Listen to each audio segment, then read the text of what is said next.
Hello, my name is Grace.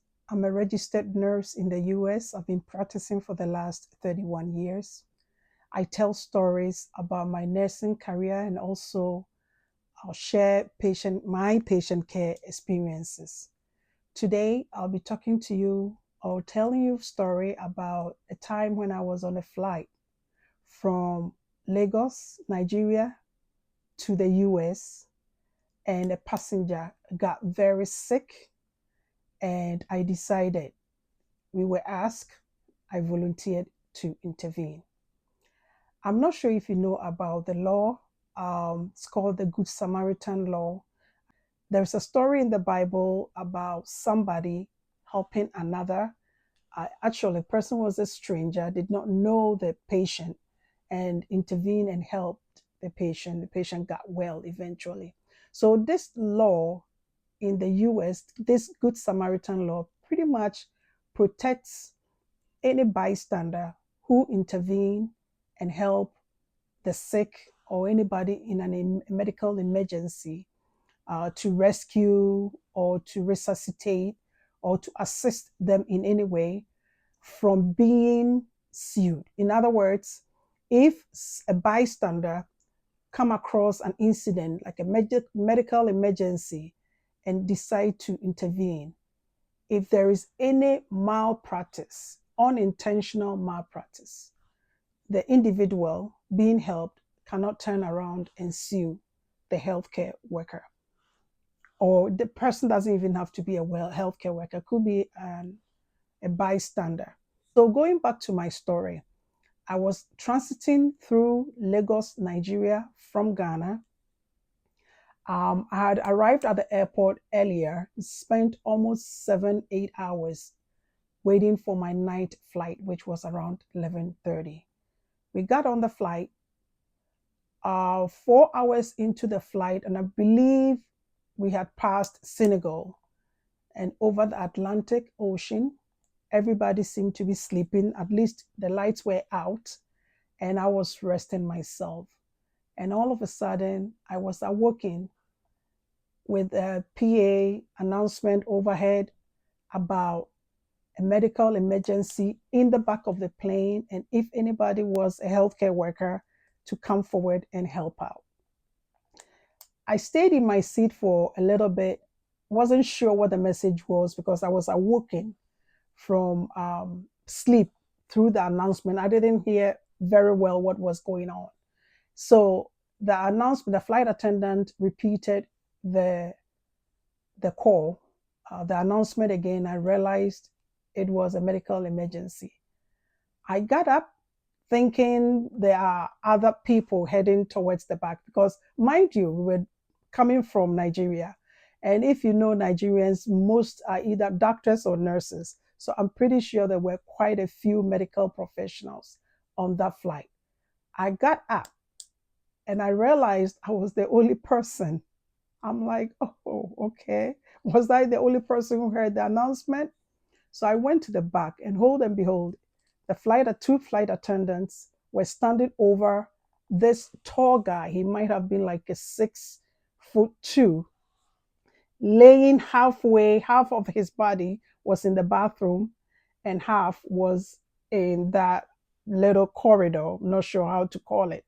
Way at the back of the airplane where the flight attendants usually have their stuff stacked up. So they explained to me that the guy had attempted to go to the bathroom and did not even reach the door, and he sort of collapsed. By the time I got there, he was kind of coming to, kind of moving his body, but his eyes was closed. I went ahead and knelt next to him and asked him how he is or what he's feeling. He says he's feeling very dizzy and very weak. He proceeded to be able to tell me that he had traveled quite a few hours from his village to Lagos and waited another 4 or 5 hours at the airport and had felt very weak throughout, didn't have much of an appetite, probably very dehydrated, and passed out. I asked if he was diabetic, and he was able to tell me yes.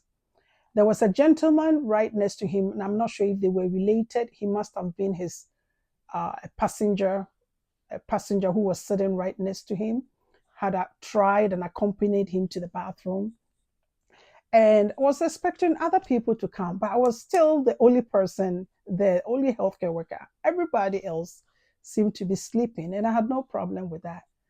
Um, the guy did mention that he was diabetic.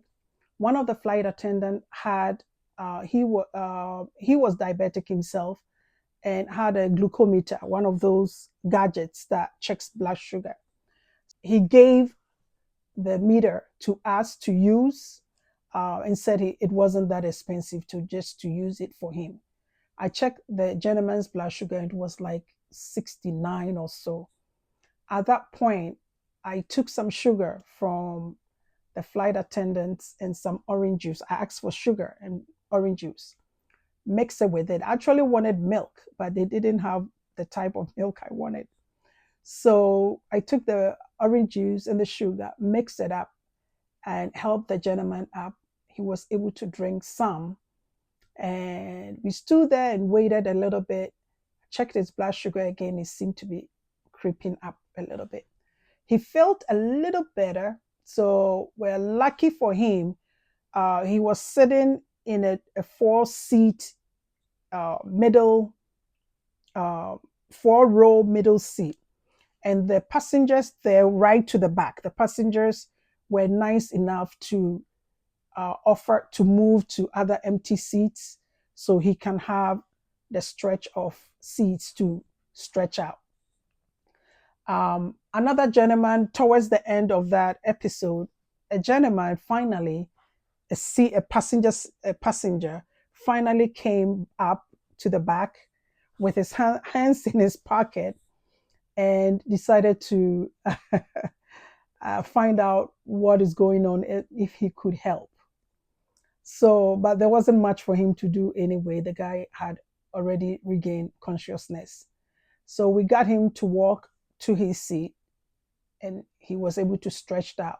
I went back to my seat and tried as much as possible throughout the rest of the flight to come back and check on him. And he seemed to have been okay. When we arrived at our destination in the US, they had him wait, and we all left the flight. We all left the airplane, and I think the flight attendants were arranging for medical transport to take him to the hospital because he still needed medical attention. So during the flight, I started thinking, like, I was applying the Good Samaritan principle. And I forgot at that time that Ebola virus was raging in Africa. We were in the middle of Ebola at that time. And it struck me suddenly that that was the reason why nobody got up to help, because apparently they thought he was suffering from Ebola symptoms. So once it occurred to me that this possibly could be an Ebola symptoms, I kind of panicked a little bit. And I just prayed. I said, God, please do not let this guy, I know he was diabetic. His symptoms and his blood sugar levels did verify that. Could have been other symptoms that made him pass out. So I kind of prayed and hoped that nothing bad happened to me. And thank goodness I was okay. So I was home thinking and reflecting back on this issue and thinking about the Good Samaritan law that protects bystanders assisting others in case of medical emergency. But sometimes we also put ourselves at risk by helping people we don't know anything about, helping others that could carry diseases and viruses that we could easily, bystanders, those who choose to help out, could easily be infected with. I don't regret what I did, but I would have been a little bit cautious. Out of my kind heart, I decided to help her without even being conscious about what was raging globally, especially in Africa at that time. Next time, I believe I will be a little careful. I will not hesitate to help people in need outside my work environment.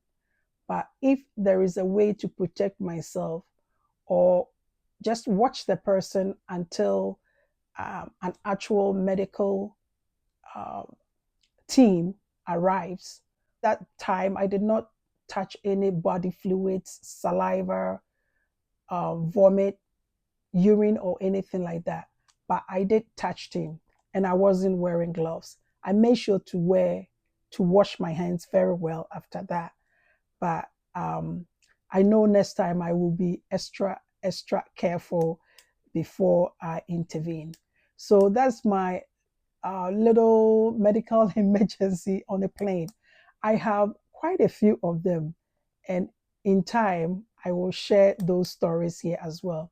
Well, thank you for listening, and like and subscribe for more stories. Thank you.